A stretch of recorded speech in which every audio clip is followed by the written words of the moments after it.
Let's go. Welcome to the Soul Fam podcast, where we expand your personal universe.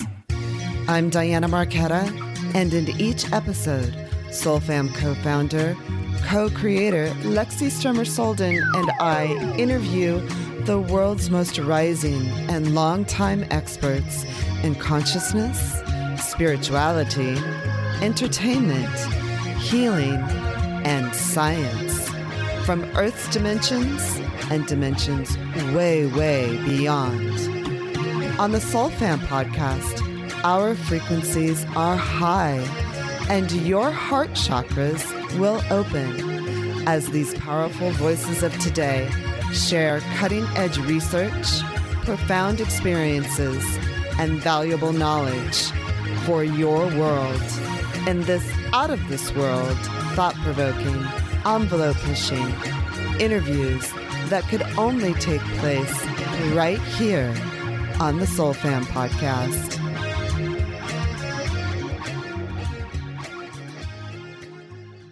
Welcome to the Soul Fam podcast. On today's episode, I am introducing you to Manuel Casanueva. He is a return guest. Manuel brings something very special to this podcast that introduces what he identifies himself as a ritual philosopher and theurgist.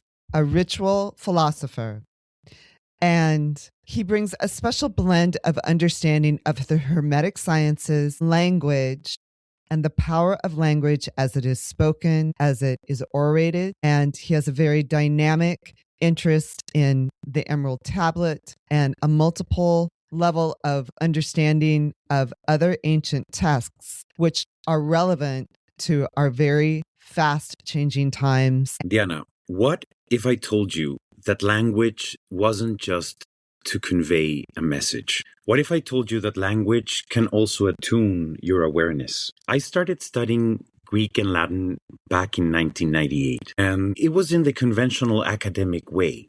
That means that it's translation, it's historical context, it's philosophy. So over time and working with different texts, I started noticing a pattern. And this pattern was about the fact that many traditions really didn't just treat language as a tool. So not just for explaining ideas, but the texts were actually doing something. And this is fascinating, right? Language was handled deliberately, in a sense that it shaped attention and organized thought. Now, we have to think that all of this visualization of the text in their performative aspect comes from the fact that in the ancient world, most texts were transmitted orally. Print was a game changer because it brought silent reading as the norm.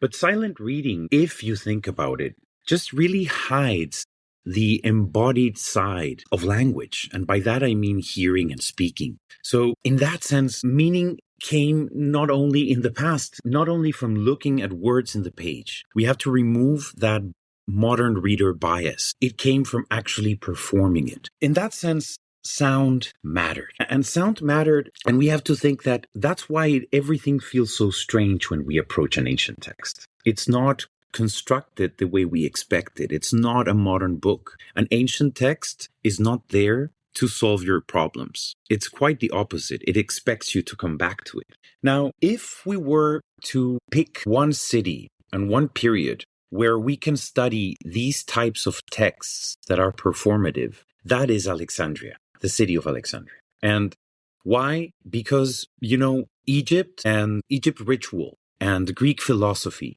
and Jewish theology, of course, and Near Eastern cosmology, they all blended for centuries. And you have to think that all these different languages were combined and just syncretic. And they've shaped enough material to create texts that were speaking, that were meant to be performed. Now, in that sense, if we were to look for a clear example about this aspect, we have to go to Egypt, Roman Egypt. In Roman Egypt, the Greek magical papyri appeared. And the Greek magical papyri are a fascinating collection, because in that sense, it contains, of course, many instructions for the initiate, to entrain the initiate. through breath and rhythm. Yeah. So when you read this and when you approach this text, these are formulas, mnemonic formulas that you were supposed to repeat them. Now, what do the Greek magical papyri, sort of as a representation of this Alexandrian worldview, teach us? Or what is the question? The quest of the ancient world to reconnect with the source. Remember, the word religion is religare in Latin, to go back to the source. And if we would analyze it from the philosophical perspective, we have the Neoplatonists. For example, Proclus. He said, how do you connect with the source? Through understanding and contemplation. So the traditional aspect was the mind. But later on, and also in that current Neoplatonism, we have Iamblichus, another author. And he reaches the limit of philosophy. So again, Proclus, so these are Neoplatonists. I know you may not be familiar, but they're very important when we're understanding the performative role of language. Proclus, first, who believed through contemplation you reach the source, and Iamblichus, second, who said there is a limit to philosophy. We cannot just access the source through contemplation alone. We have to access it through ritual. And this is the birth of something called theurgy. Theurgy. Maybe your audiences haven't heard from it before, but the translation of theurgy, the word, is a divine word, and divine work in the sense that you are trying to reconnect with the source through your words. So the goal is to align the human soul with the universe. And how do you do that? Obviously, through expressing your intent through language. So theurgy appears after philosophy, after contemplation. And think about Alexandria and all the Mediterranean in these centuries, how ritual and practice were embodied in all traditions. Now, for theurgy, and this is quite important, language becomes a tuning fork for the soul. Language becomes a tuning fork for the soul. Yeah? So in that sense, it helps you connect with spirit, with the source, with the one, with the cause of everything. There is an interesting figure to understand this phenomenon in antiquity, and that is Hermes, the god Hermes. And Hermes, let's not think about the myth of Hermes. Let's give permission to think about the archetype. Okay? So Hermes is a figure that can travel different realms of reality. That's why he's a messenger, right? So when you're looking to connect to the one, what's the archetype that you're going to reach to? It's Hermes. He's a psychopomp. He connects different worlds. That's why he has, wings. Now, Hermes becomes Hermes Trismegistus in late antiquity. Hermes Trismegistus is the name. Is the thrice great Hermes. That's the meaning of that. And this is a symbolic author to which many magical hermetic texts are attributed to.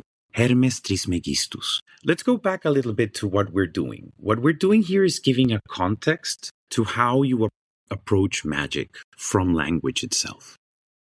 Now, if you approach them from ancient texts, you have to learn how to read them.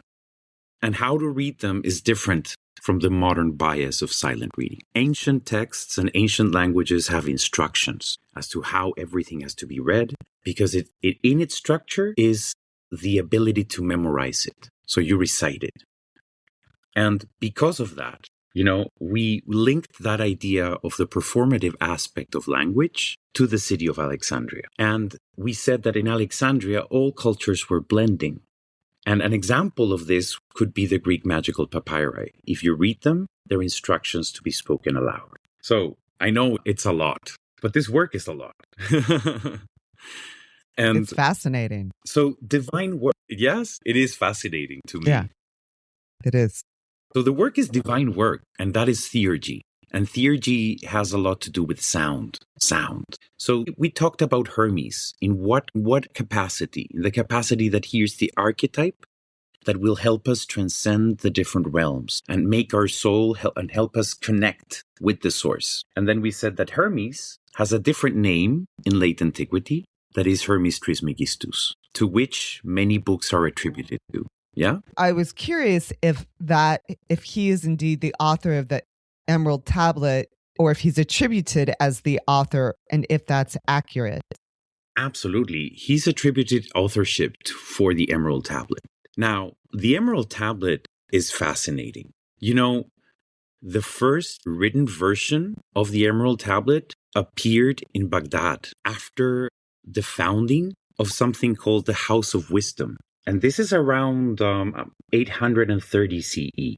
So after the founding in Baghdad of the House of Wisdom, that was sort of gathering all sorts of texts after the decline of pagan schools in the West. You know, in Arabic, they started translating. And we have the apparition of a book that is The Secret of Creation and the Art of Nature by an author called Balinas. Yeah? And Balinas, you know, appears in this book at the end, the tablet, in Arabic. And its structure has survived all sorts of translations and all sorts of interpretations. It traveled from Baghdad all the way to Sevilla, and it entered the Middle Ages and the Renaissance, and it became a Latin version. So there are different versions of the tablet, of course, both in Arabic and in Latin.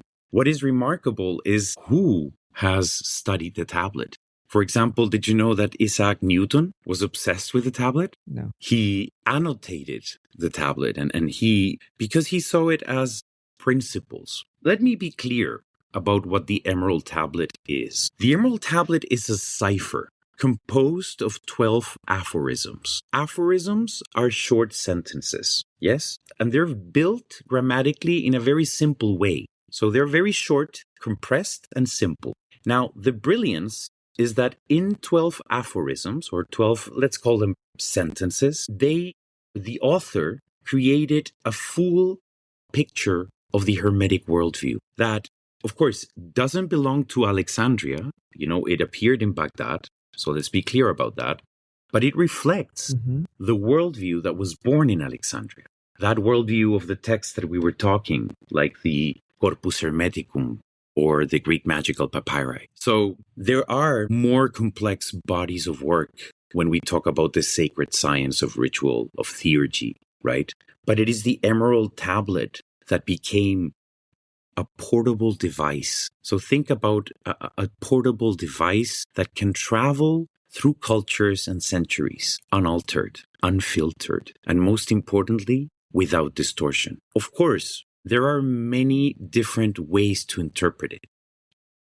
You would be amazed at the different interpretations of the tablet. If you go to Baghdad, for example, in the 830, or to Sevilla or to Jung, you know, the interpretations of the tablet vary greatly, but the message is one. So it does not depend on belief. That's what's important to know. So the first sentence of the tablet in Latin is et verissimum.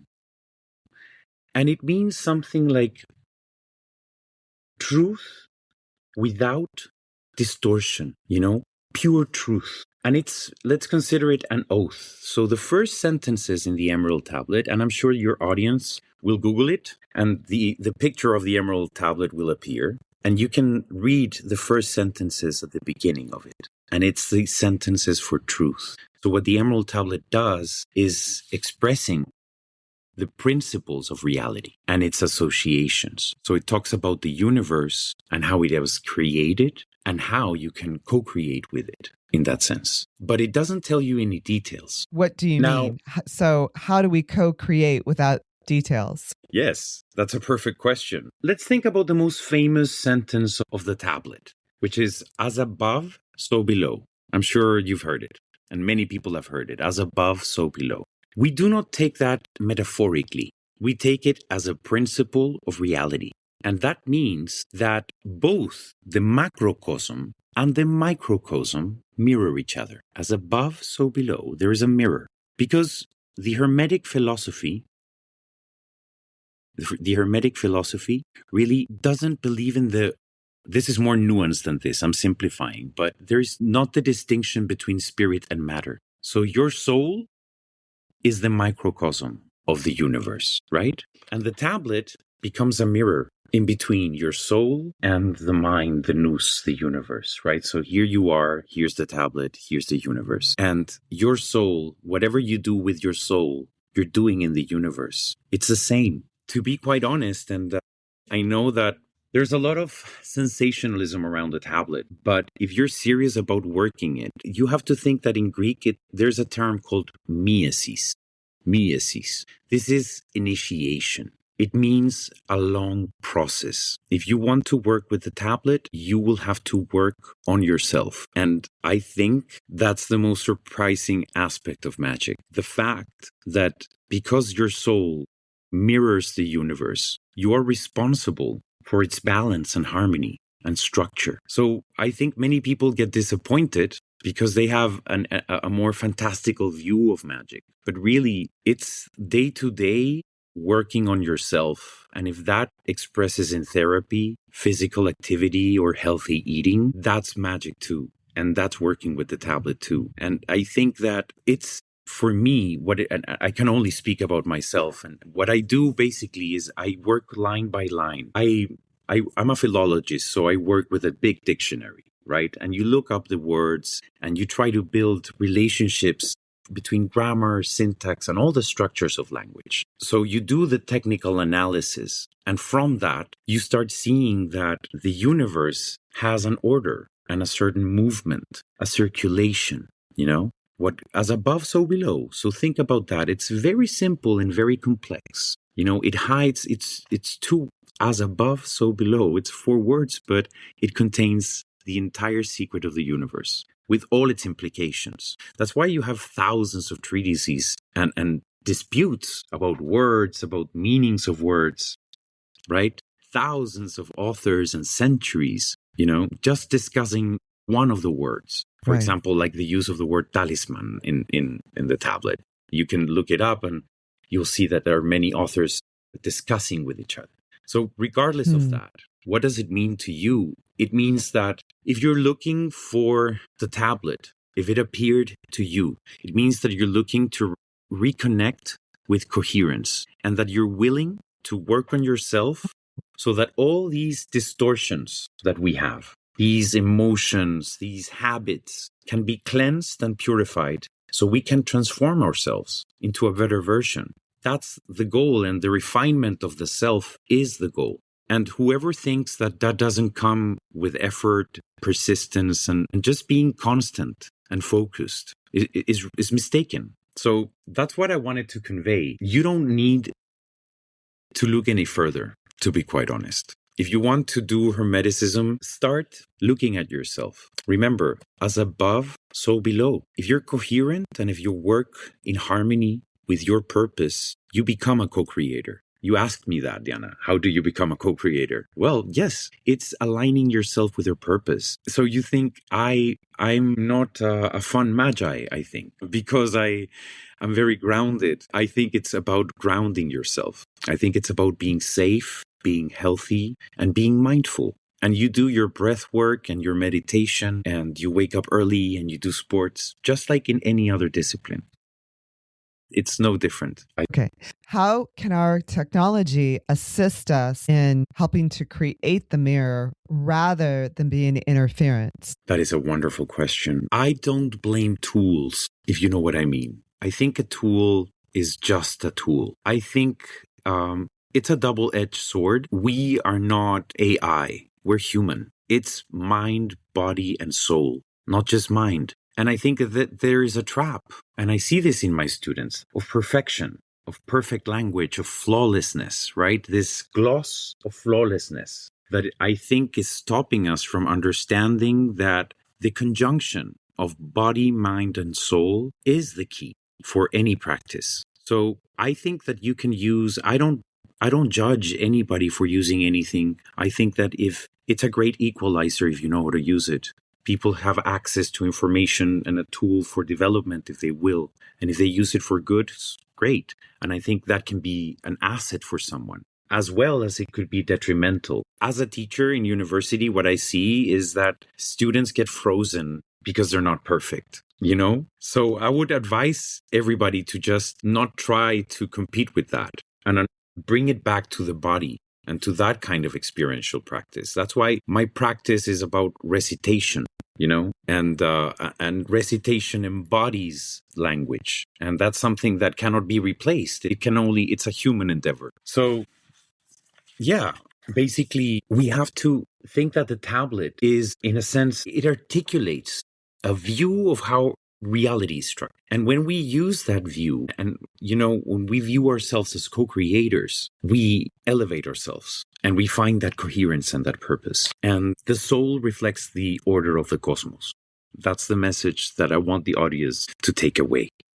And when you're approaching an ancient text, remember that ancient text is not created for silent reading. It's about rhythm. It's about breath. It's about the body, and da da da da da da da da. That's the rhythm of the hexameter, and that's how you recite, for example, Homer and the hymns of Homer. And it's like a tide; it goes back and forth and back and forth. Hexameter means 6, so it's 6 times like that. And you can only understand that when you recite it. Nothing can replace that. No machine can replace the human experience. Also, I think the Emerald Tablet is a magical text. It is a magical text. It depends on what you understand for magic. But magia in late antiquity, is an operational knowledge of different levels of reality. So it coexisted along philosophy.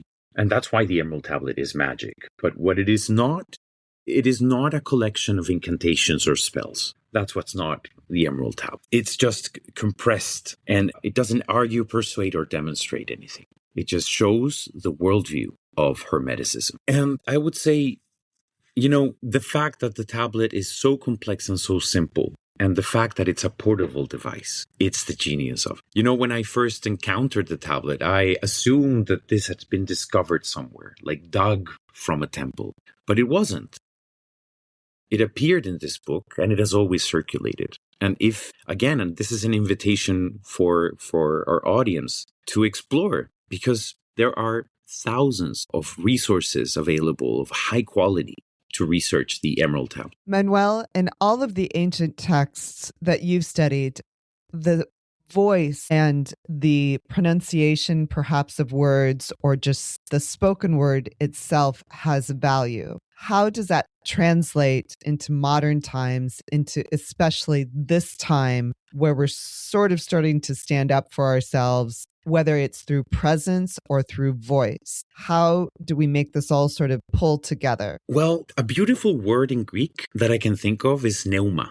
And pneuma is breath. And they believe that language carried breath. And breath is the animating force of spirit. So what is the difference between a thought and a word? That a thought is just here. A word is in the world. So a world manifests your intentions. The universe does not reward potential. It rewards movement. The seed wants to grow, but you have to put it on earth for it to have roots. And that is the word. So express yourself with coherence, in harmony, in balance. That is the ancient Greek way, and that is the ancient way, the way of living, of life, in harmony with nature, with others, with your behavior being part of the universe and not just working against it. This is in politics. If we talk about politics in Greece, and maybe this will be useful for the audiences, they believe that the city had to function in harmony with the universes, with the planets. It was all about being coherent. That's why they practice ritual, right? So the ancient practiced ritual to appease the gods, to keep balance between the realms. Your behavior counts. It matters. It's the soul, the mirror of the universe. So this is what you work on. So make your words very clean and make them count. Beautiful. And words are acts. Yeah, words are acts. Your word in the world is an act. Just this idea that I've had about printing, right? That how it changed us as readers, and how we're so used that the norm is silent reading. And we stop sharing. When I would invite anyone to share the act of reading with someone else. And it seems revolutionary, right? Mm-hmm. It seems like a very special thing. I don't know if you've been to a book club, for example, but something very special happens. You know how it entrains focus, the capacity to bring together a group when you're reading something, for example. the mind, the attention, the focus on one thing. It's really special. There's a certain power in all of that. Yes, there is power in language. Language is not just a tool for communication, and words are not just meaning. We have to keep that in mind. Right. Otherwise, it would be too simple. It would be too simple. In an age of texting and voice, in an age of texting, using text or using technology to communicate without the spoken word, I find this really interesting and powerful. Yes. Fortunately, it depends on what you do. But if, as a teacher, I'm used to public speaking. And this sharing process and the energy of the room, how you can shift the energy of the room just with your words. So I would invite anyone to reach out and to have conversations. It's healthy. Yeah. And seek for connection rather than transaction. There is a tribe in the Kalahari in Southern Africa, and talking about connection of people. Their concept of friendship, I think it's xalo, I think that's the word, is about giving something without return necessarily. So it's a huge desert and they are nomads. So the chances of meeting each other are very scarce. So the friendship is friendship because it is sustained over time without that person giving you anything. You can give something to someone and not receive anything for 5 years, and it has nothing to do with that person being your friend. You can meet that person 5 years later and be friends. That's xalo. And if you expect something from someone, that is transaction and not friendship. So think about that in terms of how we think about connection and how we try to avoid connection because we're so disappointed most of the time. I think people try to avoid real connection and conversations because they're afraid to getting disappointed. But why would you have to expect anything to share? And you will receive if it's not immediate. So as a conscious collective, how do our voices and the spoken word help us connect with the divine, with our higher selves, and with one another as a collective? As a collective, with a higher self. I think I am a firm believer in action grounded on the daily basis. I don't think in great promises. I think in small acts. I think a small act of kindness. What we need to do is restore the collective first. We need to restore trust, the ability to trust each other.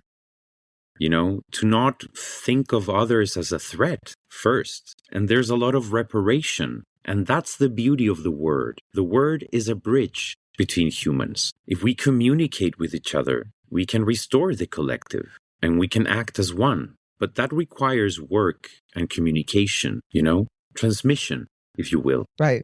Transmission. Correct. Beautiful.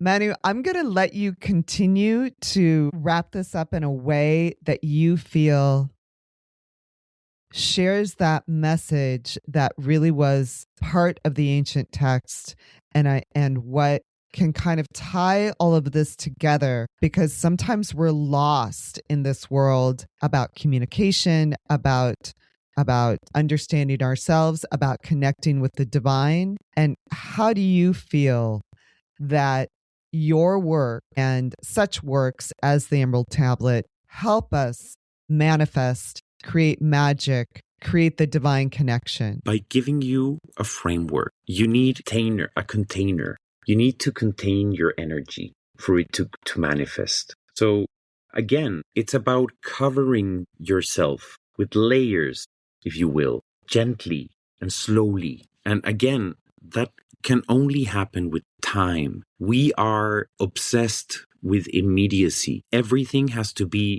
now. And that is the real enemy of, working on yourself. You have to enable yourself to change over time, and that there is no substitute for that. And I would like to be very clear about that. In terms of my spiritual practice, it's about consistency. And in terms of language, I think in my work, what I do is approach the text from the embodied side so that we as a group experience it together. It's funny how it works, but the text does the magic on its own. It circulates through you. when you're reciting. When you're reciting, you're looking at, for example, Latin is very compact and it's very, the grammar is very strict and everything. But surprisingly, the sound is very soft and buttery. So it's a funny thing how Latin is in structure is very tight and mathematical, but in sound, it just flows. So it's very different from reading silently than to experience the text. When you experience the text, you give yourself time with it. I guess that in our times, we have very little mercy with ourselves, especially now. And it is one time after the other, after the other, after the other. Think of any craft. Think of any craft and how art is built through time. So the message is nothing sorts overnight. There is no recipe. There is no magical recipe an incantation that will just, change everything. It's a slow, gradual process, and you will find your voice eventually, It just don't stop. That's very, very, very powerful, Manu, and it's a very amazing thing to say right now. And I feel like wrapping up this year actually with so much change in the planet that it's very encouraging. For Gnostics, properly spoken sound reshapes the soul. Properly spoken sound reshapes the soul. So for our audiences, in Greece, there are nymph bees. They're bees, the Melissae, and the bees would hum, the sound that the bees make. And this humming is related to the oracles. Think of the language of the oracles as sacred utterances and not a logical language, rather something that appeared and that would only make sense with time. So then again, language and time. Language is an immediate thing, but its effects can be long time. So patience. It's all about patience. Beautiful. Am I missing anything, Manu? I know this has been a little difficult with our internet connection, but am I missing something that you wanted to be sure to convey to the audience right now? Okay, let me see. No, I think we covered everything. Wow.